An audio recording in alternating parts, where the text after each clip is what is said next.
The Arisian dominion was a force that silenced stars. Its vast fleets, forged from blackened alloys and pulsing with energy that defied comprehension, spread terror throughout the galaxy. Civilizations fell at the mere whisper of their approach, their worlds left barren, their histories erased. The Dominion's philosophy was simple: strength was law and weakness deserved obliteration. At its head stood Overlord Kretax, a figure cloaked in shadow and legend, his presence alone enough to command submission.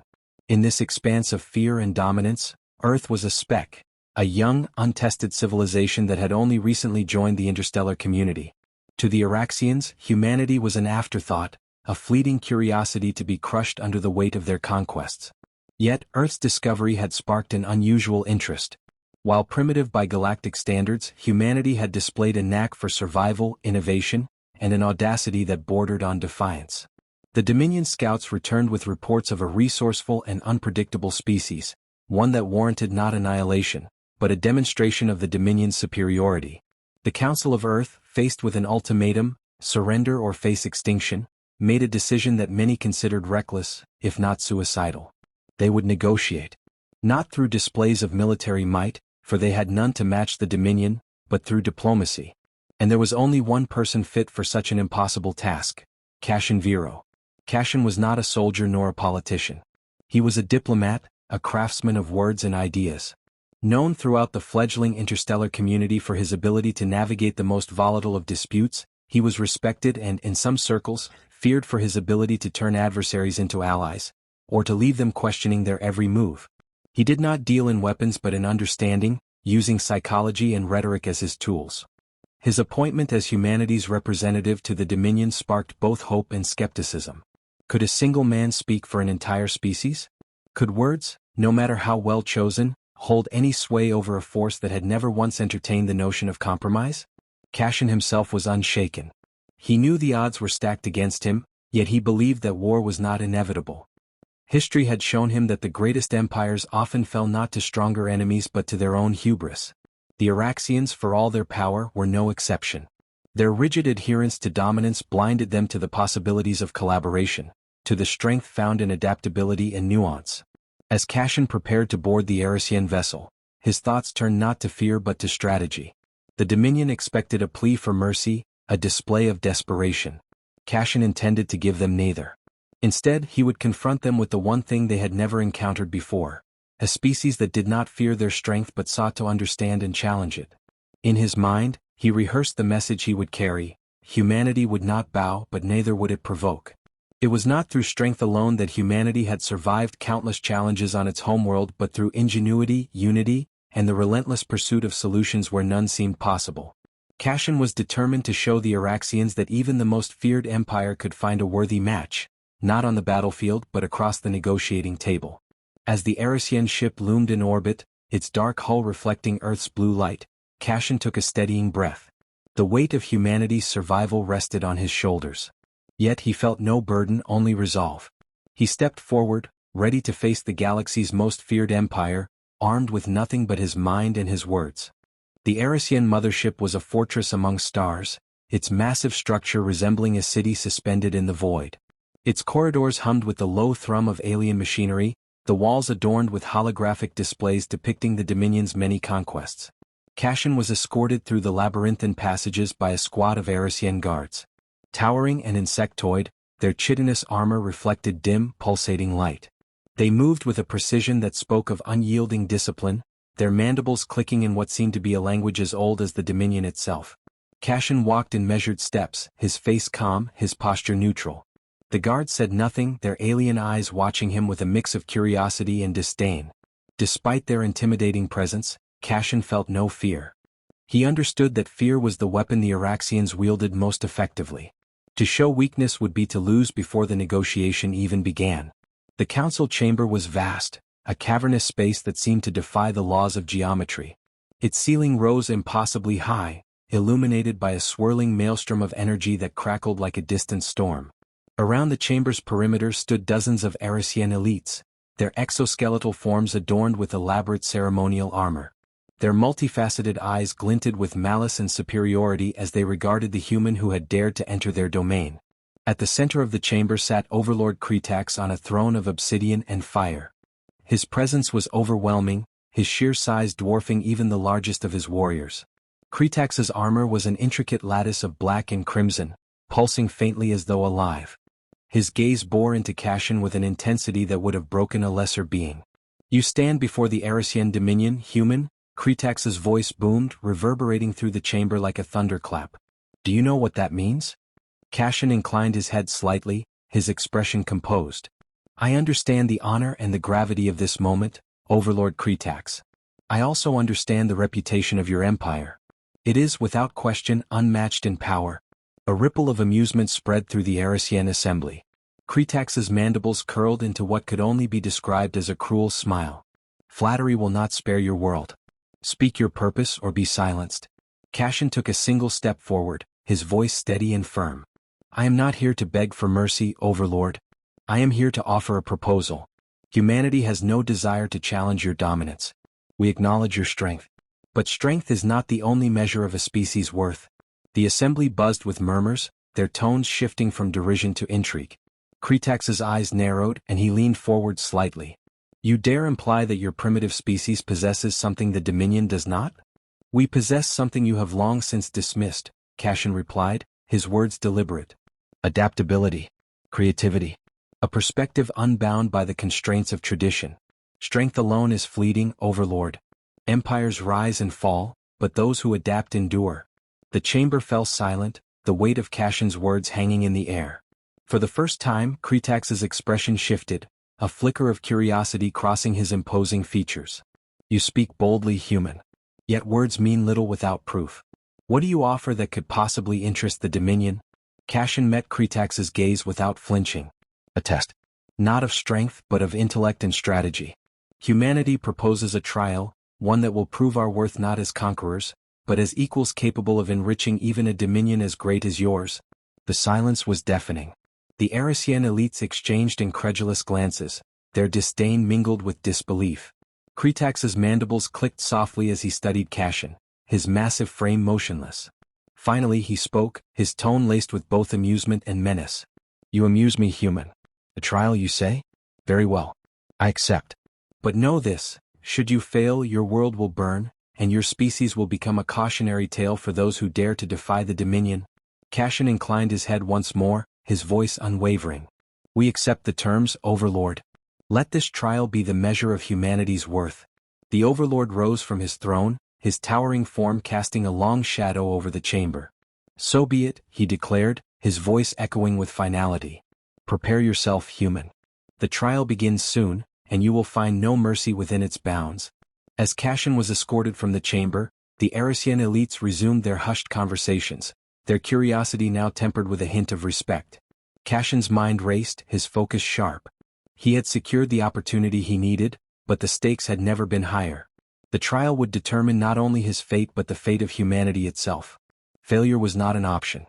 The trial was set within the Dominion's most advanced virtual environment, a simulation that mirrored the complexity of galactic-scale warfare. This was no simple game. It was a crucible where strategy, resourcefulness, and adaptability would be tested to their limits. Arisian leaders had honed their skills in this simulation for generations, using it as a training ground for war. None had ever defeated Overlord Kretax, the reigning champion of this brutal contest. Cashin stood in the center of the simulation chamber, his human frame dwarfed by the intricate machinery surrounding him. The Arisian elites filled the observation decks, their multifaceted eyes gleaming with anticipation. They expected him to fail, to be crushed swiftly under the weight of Kretax's overwhelming experience and superior tactics. The simulation began. The environment shifted around them, transforming into a holographic projection of an entire galaxy. Planets, asteroid fields, and star systems appeared in stunning detail, each one a resource to exploit or a battlefield to conquer. The rules were simple: dominate the galaxy or force your opponent into surrender. Kretax wasted no time. His initial strategy was one of overwhelming force, mobilizing vast fleets to seize key systems in a matter of moments. The Arisian approach was methodical, relentless, and utterly predictable, a display of their confidence in brute strength. Cashin, by contrast, began with unorthodox moves. He allocated resources to unexpected regions, investing in systems the Araxians deemed insignificant. Instead of rushing to amass fleets, he prioritized alliances within the simulation, forming coalitions with minor factions.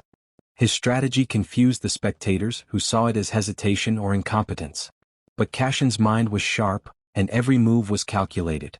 He understood that Kritax's strength lay in his predictability. His reliance on dominance left him vulnerable to tactics that deviated from the norm.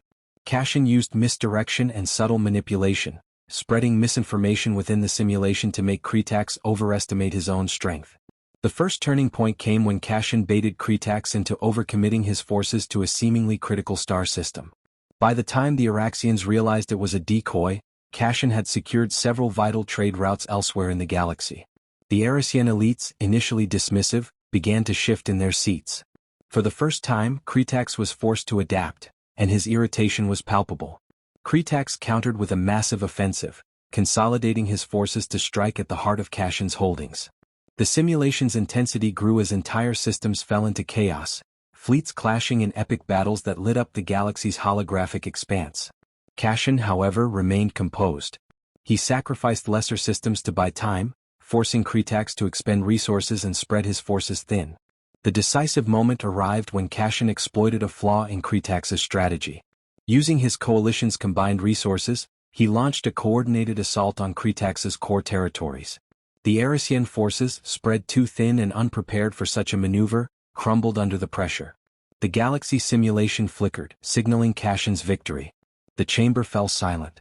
Kritax's massive form loomed over the simulation controls, his mandibles twitching in disbelief.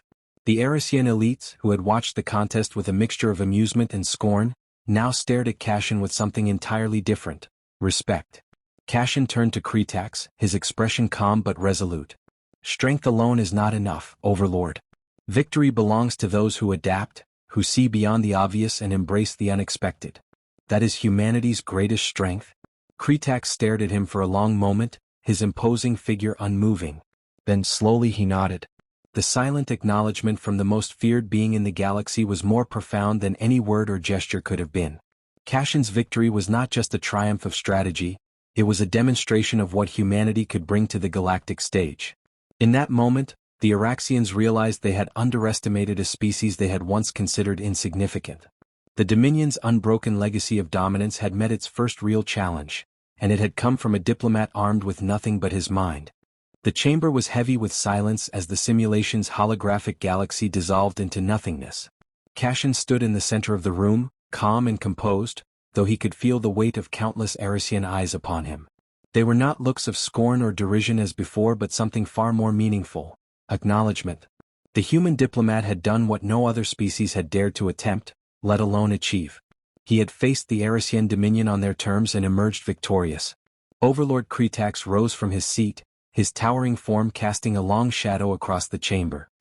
His crimson eyes locked onto Cashin, his mandibles twitching in what seemed to be deliberation. The silence stretched for a moment longer before Kritax spoke, his voice deep and resonant. You have defied expectations, human. Rarely do we encounter an adversary who chooses to fight with their mind rather than their weapons. Fewer still survive such an encounter. But survival is not enough. You have earned the respect of the Dominion. Cashin inclined his head slightly, meeting Kritax's gaze with steady resolve. Respect is mutual, Overlord. Humanity does not underestimate the strength or the history of the Arasian Dominion. We sought not to oppose it, but to offer something greater: cooperation. Together, our species could achieve what neither could alone. A ripple of murmurs passed through the assembly of Arasian elites. They had never considered partnership with a species they deemed inferior. Yet the words carried weight, for they came from one who had bested their leader in a contest of intellect. Kritax stepped forward, his massive frame radiating authority. Cooperation, you say? You presume much, Cashin Vero. The Dominion has stood for millennia, unchallenged and absolute. What could your fledgling species possibly offer that we do not already possess? Cashin allowed a small, confident smile to form. Perspective, Overlord. Humanity's strength lies not in its numbers or its technology but in its adaptability. We learn from adversity, we innovate in the face of defeat, and we thrive in environments where others falter. This very trial is proof of that. Imagine what the Dominion could achieve if it embraced such a perspective, not as a conqueror but as a collaborator. The room fell silent again, the weight of Cashin's words pressing upon the gathered elites. Kretax's gaze never wavered, his expression unreadable. For a moment, it seemed as though the Overlord might dismiss the proposal outright, as the Dominion always had with lesser species.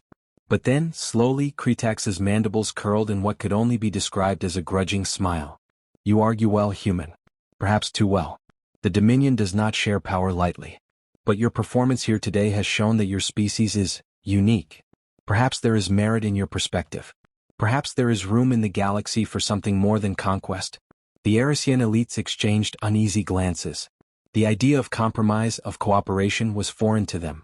Yet their overlord's words carried undeniable authority. Kretax turned to the assembly, his voice booming. Let it be known, the Dominion will honor this human's victory. The conquest of Earth is postponed indefinitely. Furthermore, we shall enter into an observation of this species. Their development will be monitored closely. Should they prove as resourceful as this diplomat suggests, the Dominion may reconsider its approach. It was not an alliance, nor was it a full acceptance of Kashin's offer. But it was a step, a monumental one. The Arisian Dominion, the galaxy's most feared empire, had acknowledged humanity as something more than prey. Kashin felt a surge of relief but kept his expression neutral. There was no time for celebration yet. Thank you, Overlord. Humanity will not squander this opportunity. We will continue to grow, to innovate, and to prove that there is value in unity. Kretax regarded him for a moment longer before turning away, his commanding voice signaling the end of the gathering. You are dismissed, Kashin Vero. Return to your people and prepare them well. The galaxy is vast, and it is not mercy that spares you but potential. Do not waste it. As Kashin exited the chamber, escorted once again by the silent Arisian guards, he felt the weight of the moment settle upon him. This was more than a diplomatic victory, it was a turning point for humanity. For the first time, they were not simply a species struggling to survive but a force capable of shaping the galaxy's future. When he returned to Earth, the reception was one of muted triumph.